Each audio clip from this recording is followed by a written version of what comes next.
The prisoner only does one thing every time he leaves the air. He deliberately approaches the prison guard, observes the key at his waist, and when he returns to the cell, he draws fingerprints with his memory. Each groove needs to be calibrated dozens of times, and an error of 0.1 millimeter may collapse the whole plan. He lit a match to observe the new interior of the post, then attached the paper to his collarbone, applying pressure to his fingertips to draw a delicate outline. Then roll up the paper, put it in the lock center, and then repeatedly scramble with a pencil so as to measure the length of the key. Tim told his inmates about his bold plan and made a key from wood to escape from prison. His companions thought it was a fantasy, and the wooden key couldn't withstand the talk at all.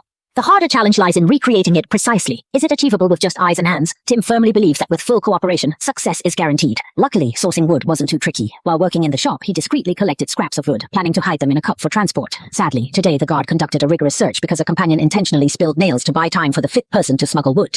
Tim's heart raced as the guard inspected him nervously and even emptied his cup, but fortunately found nothing suspicious. Fortunately, everything was narrowly missed. It turned out that Tim escaped by pressing the wood tightly with a towel. After the tools were complete, he began to make keys compared with the drawings and repeatedly trimmed the tooth marks with a file. He recreated the millimeter-level error of the door lock by memory and then glued it together. To set it quickly, he put the key in the lampshade and finally cleaned the burr with sandpaper. Then came the moment of witnessing the miracle. With a click, the prison door was successfully opened.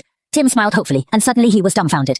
There are 2 doors in the cell to form the next door. There is no keyhole in sight, and it must be opened from the outside. Hope instantly becomes very slim. If you want to escape from prison, you must make all the keys. As for how to open the door from the outside, you will find a way. There are a total of 15 iron gates in the prison, some of which have multiple lock centers. 39 keys are needed to open the whole process, and each key can't have any deviation, which is comparable to the difficulty of hell.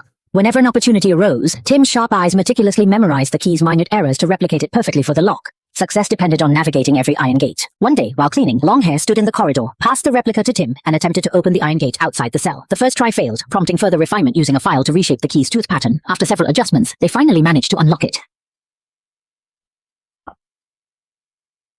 But there was a problem during the reset. With a little force, the wood broke inside and everyone was scared into a cold sweat. He had to pick out the sawdust or the escape plan would be exposed. Although the sawdust was removed, the lockstone could not be reset, and Tim had to lie in bed and resign himself to his fate. When the prison guard closed the door, he found an abnormality. Fortunately, he just thought his colleague was careless, but he didn't expect it to be the prisoner's problem. After all, it was impossible to unlock the plum medicine.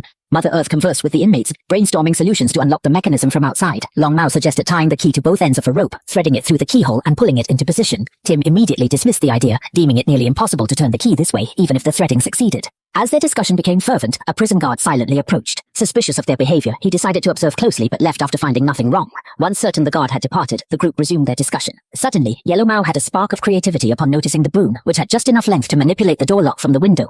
Just need to solve the problem of turning the key. Tim accidentally discovered the method while working. Later, he saw the runner of the lathe. He first punched 2 holes in the wooden board, then turned the broom, fixing the broom to the wooden board with a screw at one end and inserting the key at the other end. The unlocking artifact was made in this way late at night, and Tim immediately tried it. After polishing the key several times, he actually successfully turned the door lock. Just when he was thankful, an accident